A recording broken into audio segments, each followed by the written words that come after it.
You found your way to Whispers of Crimes, a quiet corner where the shadows of the past are gently told. Here, we speak of real crimes and mysteries, not to shock or scare, but to wonder, to reflect, and maybe to help you fall asleep.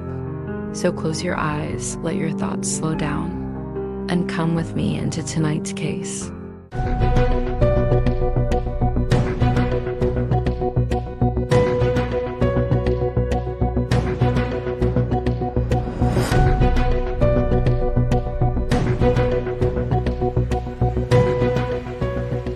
An Irish father, an American wife, a brutal murder with a baseball bat. In 2015, Jayson Corbett was found bludgeoned to death in his bedroom. His wife Molly and her ex-FBI father said it was self-defense, but the forensic evidence told another story. Guilty, then released. Was it protection? Or was it premeditated murder? This is the chilling case of Jayson Corbett. Chapter 1. From Tragedy to New Beginnings. Jayson Corbett was born and raised in Limerick, Ireland, a city known for its deep sense of community and traditional values. He built a respectable life there, working as a manager at MPS, a packaging company.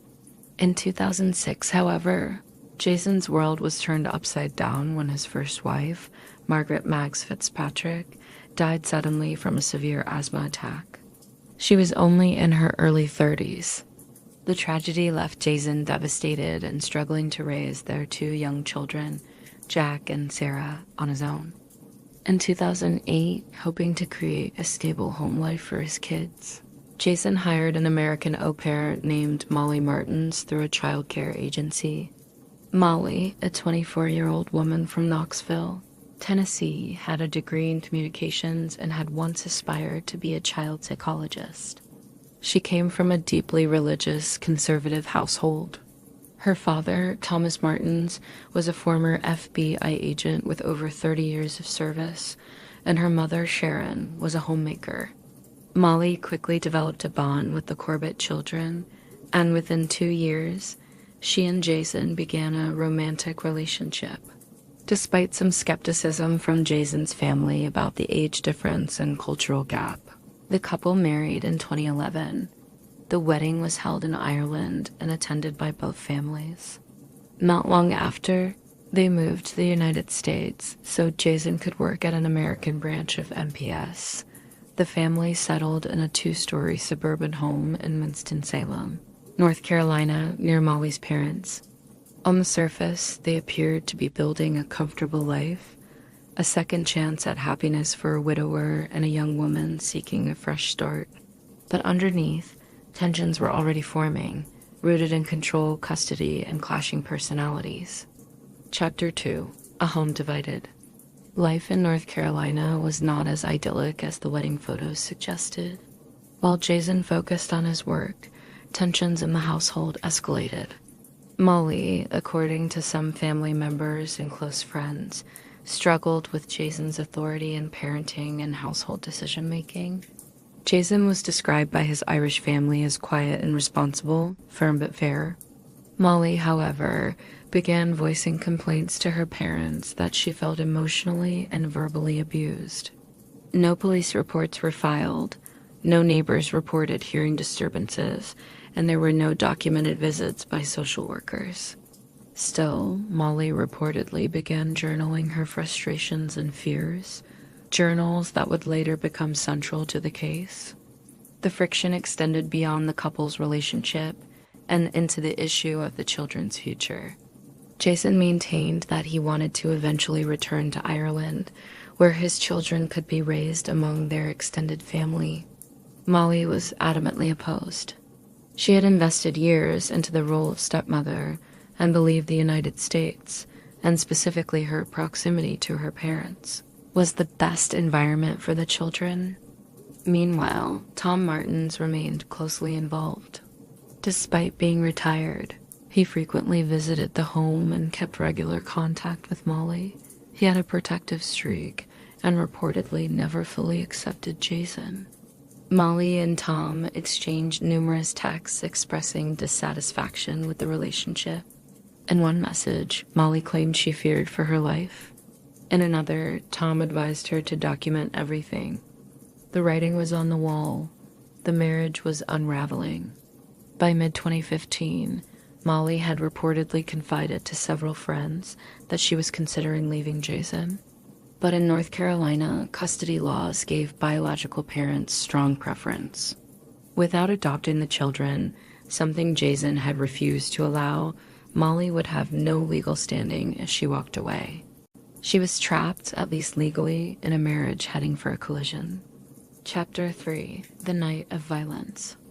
On August 2nd, 2015, at 3:02 a.m., 911 dispatchers in Davidson County received a panicked call.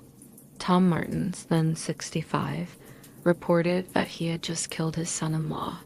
"He was choking my daughter," Tom said, breathless. "I hit him in the head with a baseball bat." Emergency responders arrived at the Corbett home minutes later to a gruesome scene in the master bedroom. Jayson Corbett, age 39, was lying dead on the floor with extensive blunt force trauma to his head. His skull had been shattered. A Louisville Slugger aluminum baseball bat was found nearby, along with a heavy concrete paver, the kind typically used in outdoor landscaping. Blood splatter was found on walls, bedding, and ceiling fans. The scene showed evidence of overkill. According to forensic pathologists, Jayson suffered at least 10 major blows to the head, some of which were described as devastating and inconsistent with a single strike in self-defense. Tom and Molly told authorities the same version of events. Jayson had woken up angry during the night and began choking Molly during an argument. Tom, visiting the home that night and staying in a guest bedroom downstairs, claimed he heard the commotion and rushed upstairs with the bat. He insisted he struck Jayson only to save his daughter. However, early observations from the scene contradicted key parts of their story. There were no visible marks or bruising on Molly's neck, and neither Tom nor Molly appeared to have sustained significant injuries. No cuts, scrapes, or wounds consistent with a deadly struggle. Jayson, on the other hand, appeared to have been caught off guard and overwhelmed. Detectives immediately found the situation suspicious. There was no sign of forced entry or any weapons found on or near Jayson. The coroner later concluded that Jayson died from blunt force trauma to the head, not from any defensive struggle. Forensic experts testified that the angle and location of the wounds indicated that Jayson was most likely struck while lying on the ground, a victim of prolonged and violent assault. Chapter 4: An International Custody Battle. Jayson's death was not only a homicide investigation, but also the beginning of a bitter custody war. Back in Ireland, Jayson's sister, Tracy Corbett Lynch, and her husband David rushed to North Carolina upon hearing the news. They immediately filed for custody of Jack and Sarah. Molly, despite not being their biological mother, attempted to retain guardianship, a move that Jayson's family saw as deeply inappropriate. The children were initially placed in foster care while the court decided on custody. In emotional hearings, Tracy and her legal team presented evidence that Jayson had always intended to return to Ireland with his children. They also shared text messages and emails in which he had expressed fear that Molly and her family were becoming too possessive and unpredictable. The court ultimately awarded full custody to Tracy and allowed the children to return to Ireland in 2015. The custody decision angered Molly and her parents, but it was a victory for Jayson's family. In the aftermath, Tracy became the public voice for her late brother, giving interviews, campaigning for justice, and compiling a memoir detailing the family's fight. Her consistent message was that her brother was a kind, nonviolent man who had been manipulated and ultimately murdered by people he trusted. Chapter 5: A Trial 2 years in the Making. In January 2016, both Molly and Tom Martens were indicted on charges of second-degree murder and voluntary manslaughter. They were released on bond pending trial. After a year of pretrial motions and delays, the case finally went to court in July 2017.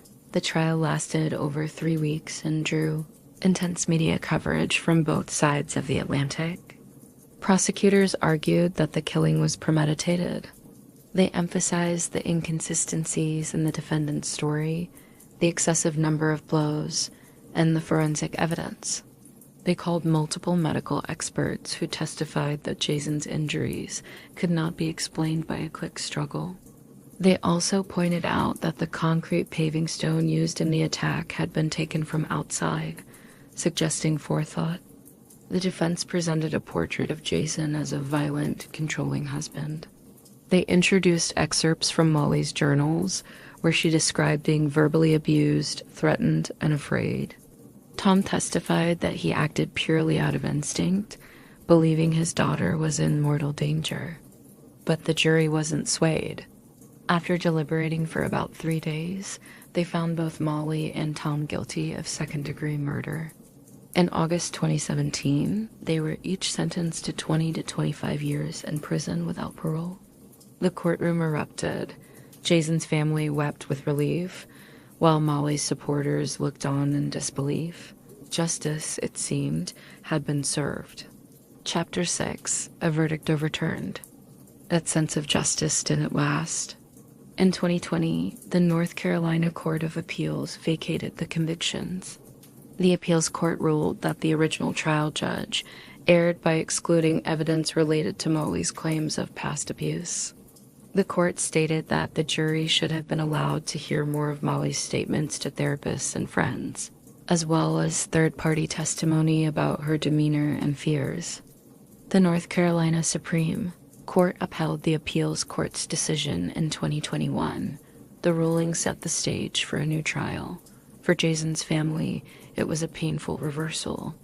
They had fought for years to see their loved one vindicated, and now the verdict was wiped away. The retrial was delayed multiple times, partly due to legal wrangling, partly because of the COVID-19 pandemic. By late 2023, the district attorney offered a plea deal. Citing the challenges of retrying a high-profile case 8 years after the fact, the DA proposed reduced charges of voluntary manslaughter.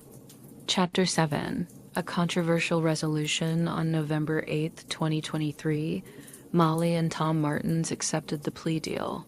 They pleaded guilty to voluntary manslaughter and received sentences of 51 to 82 months in prison. Given the time already served, over 4 years, both were released immediately. The public reaction, particularly in Ireland, was one of outrage and disbelief. For Jayson's family, the plea deal felt like betrayal. Tracy Corbett Lynch released a statement calling the outcome an insult to Jayson's memory. Irish media outlets echoed the sentiment, publishing headlines that framed the deal as a failure of justice. Legal experts were divided. Some saw the deal as pragmatic, acknowledging the risk of retrial and legal limitations. Others argued it sent a dangerous message about domestic violence and accountability. Today, the Corbett children are being raised in Limerick by their aunt and uncle. They live far from the violence that ended their father's life, but the scars remain. The murder of Jayson Corbett remains a case where truth, justice, and the legal system collided, and not everyone walked away satisfied. That's all for tonight's story. Another thread in the web of true crime, quietly unraveling as the night goes on. If you're still with me, thanks for listening. And if sleep has already taken you, may your dreams be peaceful and your mind at ease. I'll be here next time by the fire with another story waiting to be told. Good night, and don't forget to lock your doors.